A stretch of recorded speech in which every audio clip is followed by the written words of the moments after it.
بسم اللہ الرحمن الرحیم۔ الصلاۃ والسلام علیک یا رسول اللہ وعلی آلک و صحابک یا حبیب اللہ۔ اللہم صلی علی محمد وعلی آل محمد صلی اللہ علیک یا محمد نور من نور اللہ۔ آج کی یہ ویڈیو بڑی تفصیل طلب ہے۔ سوشل میڈیا پہ اس رمضان میں کیا بلکہ ہر رمضان میں ایک آیت ہر بندہ، چاہے وہ دین پڑھا ہوا ہے یا نہیں، اس کو قرآن کا ترجمہ کرنا آتا ہے یا نہیں، اس کو عربی اسلوب کا پتہ ہے یا نہیں، بس وہ یہ کہتا ہے اتم الصیام الی اللیل، روزے کو پورا کرو رات تک۔ اور اس میں اتنا اختلاف بیان کرتے ہیں کہ جو اس سوشل میڈیا سے پہلے لوگ روزہ رکھتے آئے ہیں، افطار کرتے آئے ہیں، غروبی آفتاب ایک وقت مقرر ہے، کیا ان سب کے روزے باطل ہو گئے، فاسد ہو گئے؟ اور آج کل کے کچھ مفتیان اور ہر درس نظامی پڑھ کر بندہ مفتی نہیں بن جاتا، محقق نہیں بن جاتا، فقیہ نہیں بن جاتا، اس کے لیے بڑی سمجھداری کی اور تفقہ کی ضرورت ہوتی ہے۔ اس آیت سے بعض لوگ روزے کی افطاری کا علم فلکیات سے ثابت کرتے ہیں۔ ایک صاحب کہتے ہیں کہ سورج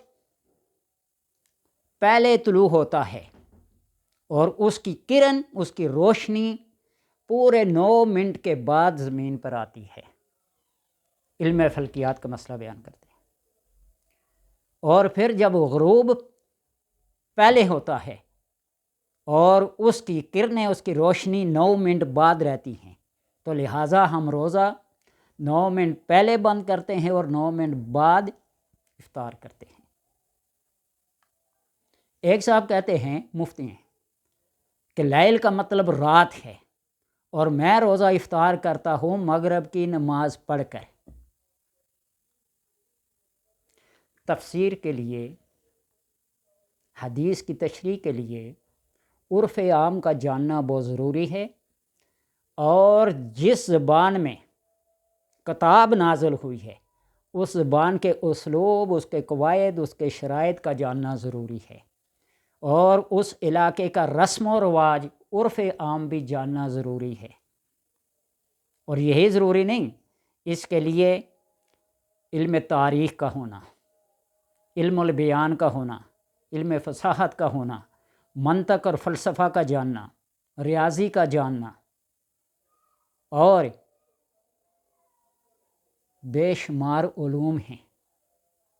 جب تک وہ علوم حاصل نہیں ہوں گے، کوئی بندہ اس زبان کی، اس علاقے کی تشریح اور تفسیر صحیح معنی میں نہیں کر سکتا۔ علم نحو اور صرف کا جاننا ضروری ہے، ترکیب میں یہ کیا چیز واقع ہو رہی ہے، حال ہے، ذوالحال ہے، مفعول ہے، فاعل ہے، کیا ہے۔ اور اسی طرح اصول فقہ، اصول حدیث اور اصول قرآن کا جاننا ضروری ہے۔ تو لہٰذا اپنے اپنے دلائل سے، اپنے اپنے مسلک کے لحاظ سے، اپنے اپنے مشرب کے لحاظ سے تو ٹھیک ہے، لیکن یہ بات پورے عالم اسلام پر بلا تحقیق، بغیر کسی ثبوت کے تھوپ دینی نہیں چاہیے۔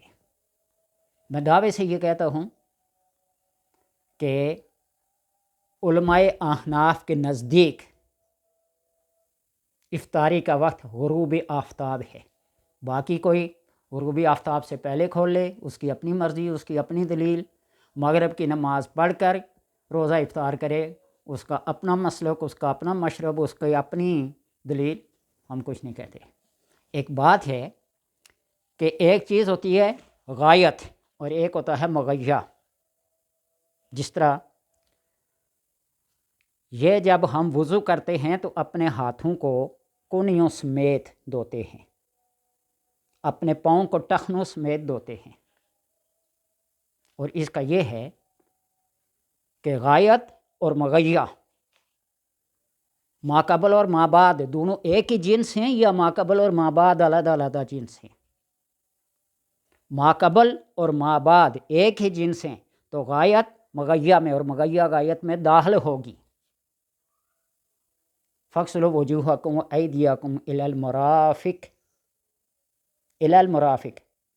إِلَى الْكَعْبَيْنِ، اس لیے کہ یہ ماقبل ہاتھ مابعد کی اور مابعد ماقبل کی جنس ہے، تو لہٰذا یہ غایت جو ہے یہ پورا مغیہ اس کے اندر داخل ہوگا۔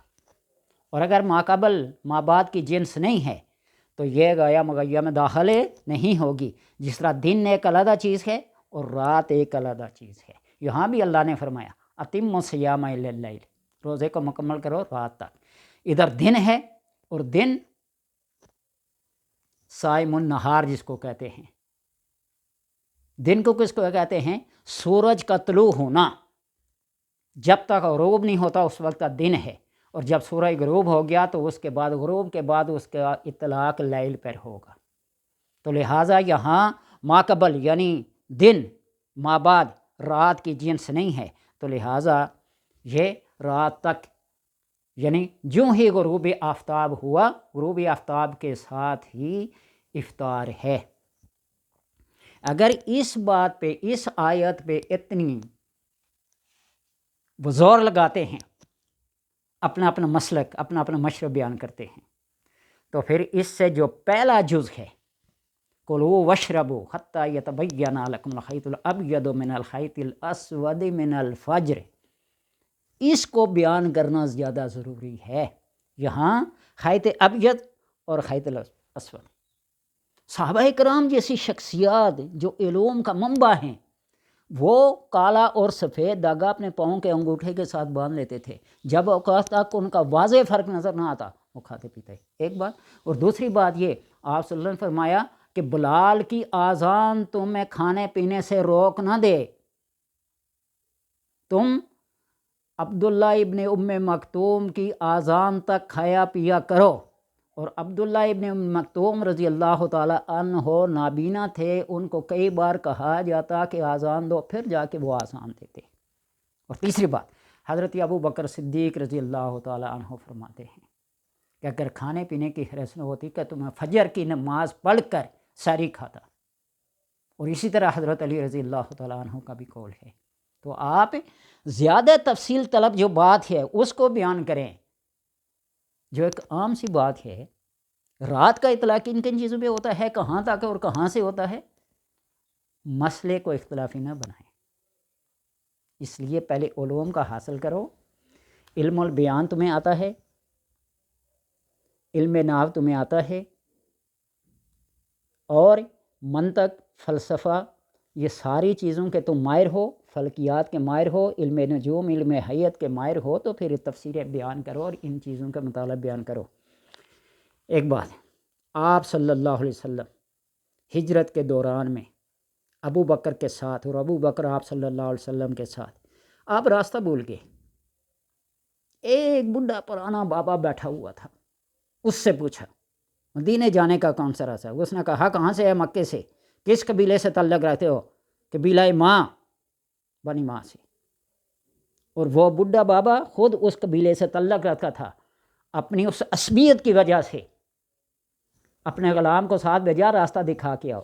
جب وہ غلام راستہ دکھا کے واپس ہوا تو ابو بکر صدیق رضی اللہ تعالی عنہ نے ارشاد فرمایا یا رسول اللہ، ہم تو بنی ہاشم قریش سے تعلق رہتے ہیں، بنی ماں سے ہمارا قبیلہ۔ تو آپ صلی اللہ علیہ وسلم نے فرمایا اللہ نے کائنات کی ہر چیز کو پانی سے پیدا کیا، اس کو توریہ کہتے ہیں، لفظ ایک ہو اس کے معنی کئی ہوں۔ آپ کیا کہیں گے؟ عین ہے، شمس کو بھی کہتے ہیں، پانی کے چشمے کو بھی کہتے ہیں، آنکھ کو بھی کہتے ہیں، گھٹنے کی جو وہ گول ہڈی گھوم رہی ہوتی ہے اس کو بھی کہتے ہیں۔ آپ کون سا معنی مراد لیں گے؟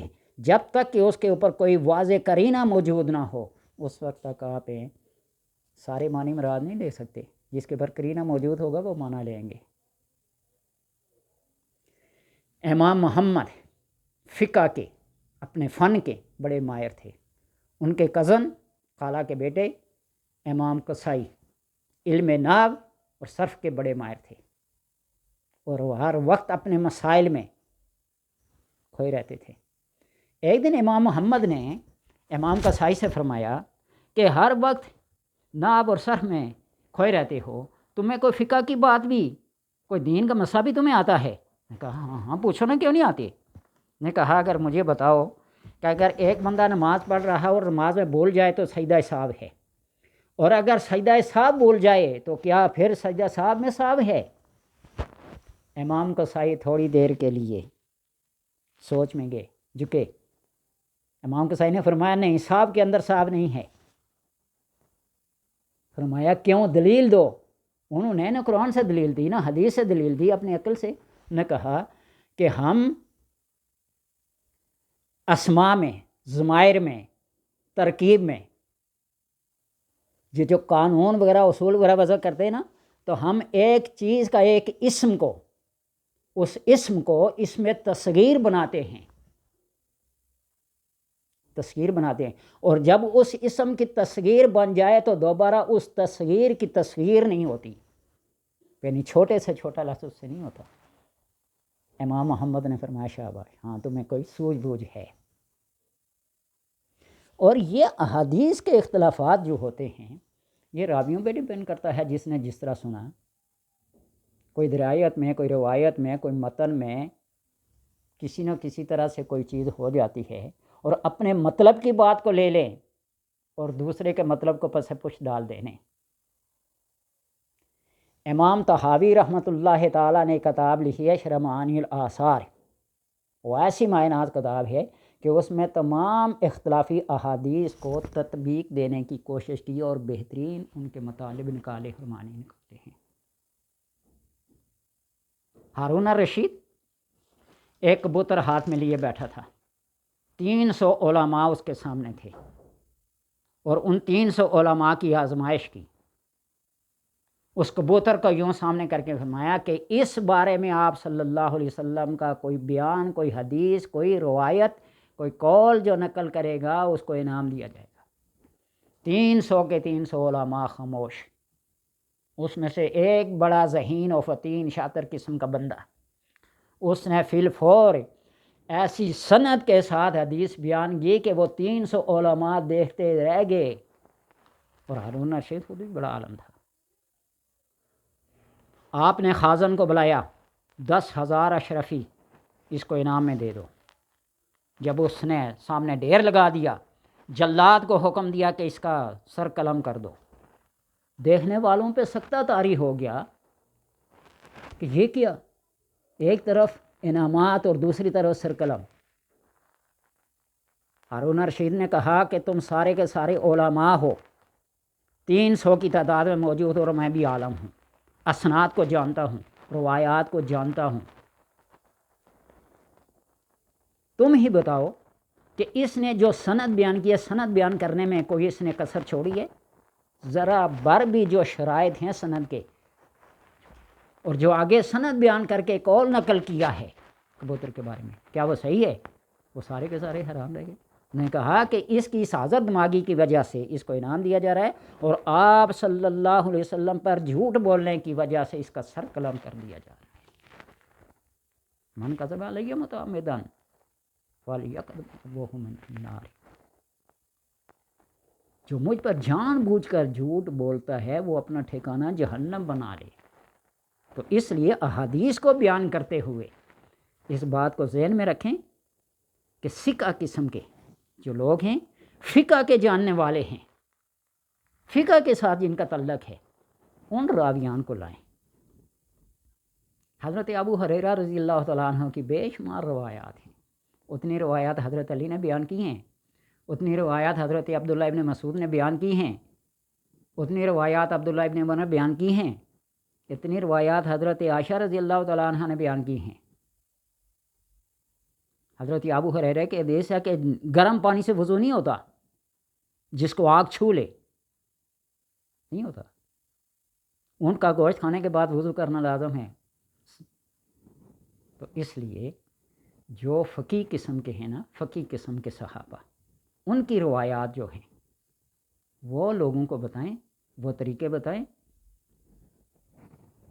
اپنے اپنے دلائل، اپنے اپنے مذاہب، بیان نہ کریں۔ کوئی ہاتھ چھوڑ کر نماز پڑھتا ہے، رفع یدین کرتا ہے، ناف کے نیچے باندھتا، اوپر باندھتا، سینے پہ باندھتا ہے، بس اس کو نماز پڑھنے دو۔ اور جو روزہ رکھتا ہے اس کو روزہ رکھنے دو، ان اختلافات میں ڈال کر ان کے روزوں کو ضائع نہ کرو۔ اور احتیاط کرنی چاہیے ہر مسلک کے، ہر مذہب کے بندے کو ٹائم ٹیبل دیکھ لینا چاہیے۔ احناف ہیں تو حنفیوں کو اپنا ٹائم ٹیبل سورج طلوع اور غروب کا ٹائم ٹیبل دیکھنا چاہیے کہ ہمارے وقت کے مطابق مغرب کا وقت کب شروع ہوتا ہے اور طلوع آفتاب، فجر، پو پھٹنا کس کو کہتے ہیں۔ شوافے کو اپنا دیکھنا چاہیے، مالکین کو اپنا، حنابلہ کو اپنا اور جعفریہ کو نہ اپنا۔ اپنے اپنے دلائل نہ دیں۔ قرآن سب کا ایک ہے، حدیث سب کی ایک ہے، تو اس لیے ان اختلافات میں ڈال کر امت کا شیرازہ مت بکھیریں، ان کو ایک پلیٹ فارم پہ لائیں، روزہ رکھیں، مرضی اپنی اپنی، اپنے مسلک اپنے مذہب کے مطابق جیسا روزہ کھول، وہ مغرب کی نماز پڑھ کے ہمیں کوئی اعتراض نہیں ہے، لیکن یہ بات عام ساتھ ہے، یہ نہ بتائیں یہ سب کے لیے ہے، بلکہ بتائیں کہ یہ میرا مسلک ہے، یہ میرا مذہب ہے، اس کے مطابق روزے کا وقت کھولنے کا یہ ہے اور بند کرنے کا یہ ہے۔ یہ بات سب پہ نہ تھوپیں، ہم اصول کے ساتھ، دلائل کے ساتھ۔ ایک بات یاد رکھنا، وضو کرنا سب کے نزدیک فرض ہے۔ کیا ہے آیت؟ کیا ہے؟ اذا کنتم الی الصلاۃ فاغسلوا وجوہکم۔ قمتم کا مطلب ہوتا ہے کھڑے ہونا۔ جب تم نماز کے لیے کھڑے ہو تو اس وقت کیا نیت کر کے اللہ اکبر وضو کرنا شروع کر دیں گے؟ یہاں قمتم کا مطلب ہے اذا اردتم، جب تم نماز پڑھنے کا ارادہ کرو تو پھر وضو کرو پہلے۔ یہ نہیں ہے کہ نماز کے اندر کھڑے تم کھڑے ہو کر، یہ نہیں۔ اور اسی طرح مسواک کے بارے میں آپ صلی اللہ علیہ وسلم نے فرمایا کہ جو نماز کے لیے مسواک کر لیا کرو۔ مسواک سے بھی یہاں کرنا وضو کے دوران، یہ نہیں ہے کہ نماز میں کھڑے ہو جیب سے مسواک نکالی کری اور جیب میں ڈالی اور اللہ اکبر کہہ کے، یہ بات نہیں ہے۔ سمجھو، فقہات اس کو کہتے ہیں، اصول دیکھو۔ ایسے ہی بات دوسروں پہ نہ مت ہو، تنقید نہیں، طنز نہیں۔ لیکن میں یہ دیکھ رہا ہوں نا کہ کسی نے اپنی وضع قطع شریعت کے مطابق بنایا، میں مولوی نہیں کہوں گا، مولویوں کے مطابق بنایا، شریعت کے مطابق اس کی وضع قطع ہے یا نہیں ہے۔ دین کے اندر داڑھی رکھنا ضروری ہے، داڑھی کے اندر دین نہیں ہے۔ داڑھی تو اور بھی نہیں کہیں نے رکھی ہوئی ہے۔ اور ہم مسلمانوں کی یہ سب سے بڑی خرابی ہے کہ ہماری اپنی کو پہچان نہیں ہے۔ سکھ ہیں، ان کی داڑھی اور ان کی پگڑی، وہ دنیا بھر میں جہاں کہیں بھی ہوں گے ان کی داڑھی اور ان کی پگڑی کو دیکھ کر پتہ چلے گا کہ یہ سکھ ہیں۔ اور ہندو کو دیکھ کر، اس کے تلک کو دیکھ کر پتہ چلے گا کہ یہ ہندو ہے۔ اسی طرح کرسچن نے اپنی سلیب کا نشان بنایا۔ بتا مسلمان، تو نے اپنا نشان کون سا رکھا ہے؟ تو سکھ بھی ہے، اتنی بڑی بڑی داڑیاں رکھ لیتے ہو، بالکل کلین شیو کر کے انگریز کی طرح ہو جاتے ہو، اس کا ڈیزائن بنا کر۔ تم نے اپنی وضع کیا رکھی ہے؟ تم نے اپنی پہچان کون سی رکھی ہے؟ تم ہندو کے ساتھ بیٹھے ہو اور یہ نہیں پتہ چلے گا ہندو کون ہے مسلمان کون ہے۔ سکھ کے ساتھ بیٹھے ہو کہ اتنی بڑی داڑھی رکھ کر یہ نہیں پتہ چلے گا کہ مسلمان کون ہے اور سکھ کون ہے۔ اس لیے اپنی پہچان بناؤ، اپنی وضع قطع اسلام کے مطابق بناؤ، اور پھر سوشل میڈیا پہ آؤ، اس لیے کہ بات جب تک اپنے پاس ہوتی ہے وہ حفاظت میں ہوتی ہے، اور جب زبان سے بات نکل گئی وہ لوگوں کے پاس چلی جاتی ہے، اس کے اوپر طنز بھی ہوتا ہے، تنقید بھی ہوتی ہے۔ تو اس لیے میں کسی کے اوپر طنز نہیں کر رہا، تنقید نہیں کر رہا، لیکن مسئلہ بیان کرتے ہوئے یہ کہیں ہمارے جو فقہ کے امام ہیں 4 اور 5 میں فقہ جعفریہ کے، ہر ایک مسئلہ بتاتے ہوئے بتائے کہ ہمارا تعلق فقہ حنفی سے ہے اور یہ دلیل ہے اس مسئلے کی، ہمارا تعلق شفافے سے امام شافعی سے ہے، ہم اس طرح نماز پڑھتے ہیں، ہم وتر عشاء میں پڑھتے ہیں، اور شافعی حضرات فجر میں پڑھتے ہیں دعائے قنوت، رمضان کے پہلے دنوں میں 15 دنوں میں دعائے قنوت، رمضان کے آخری دن میں نہیں پڑھتے۔ اسی طرح فقہ جعفریہ کا اور اصول ہے وتر پڑھنے کا، اہل حدیث غیر مقلد جن کو کہتے ہیں، جن کا کوئی امام نہیں ہے، وہ اپنے آپ کو اہل حدیث کہتے ہیں، لیکن جن ائمہ کی وہ حدیث لیتے ہیں تقلید تو پھر بھی کرتے ہیں، تقلید سے کوئی خالی نہیں ہے، مقلد سارے کے سارے ہیں۔ اللہ تبارک و تعالیٰ سمجھنے کی توفیق عطا فرمائے۔ تمہید بہت لمبی ہو جاتی ہے بات کو سمجھانے میں۔ اصول فقہ کی کتابیں پڑھیں۔ میں ہر بندے سے یہ کہتا ہوں کہ جس بندے نے احادیث میں سے ترمذی شریف حدیث جس کو جامع ترمذی کہتے ہیں وہ پڑھ لی نا، تو اس کو باقی 5 احادیث کے پڑھنے کی ضرورت نہیں ہے۔ امام ترمذی نے وہ کچھ بیان کیا ہے، 8 ابواب پہ مشتمل ہے یہ کتاب، اس لیے اس کو جامع کہتے ہیں۔ باقی کسی کو صحیح، کسی کو مسند، کسی کو سنن، کسی کو کچھ کہتے ہیں، لیکن جو مقبولیت ترمذی شریف کو ہے، میرے نہیں نہ وہ بخاری کو ہے، نہ وہ مسلم کو ہے، باقی کسی کو نہیں ہے۔ تو اس لیے ترمذی شریف کا اگر آپ صرف مقدمہ ہی پڑھ لیں، صرف مقدمہ، آپ کو پورے دین کا، پوری احادیث کا پتہ چل جائے گا۔ اس کا مقدمہ ہی اتنا جامع اور معنی ہے۔ اور اصول فقہ کی ہماری کتاب اصول شاشی، بنیادی کتاب جو پہلی دوسری کلاس میں بچوں کو پڑھائی جاتی ہے، وہی پڑھ لیں، آپ کو اصول دین کا، اصول فقہ کا پتہ چل جائے گا۔ نور الانوار اور توضیح طلبی، یہ تو بہت منتہی کتابیں ہیں۔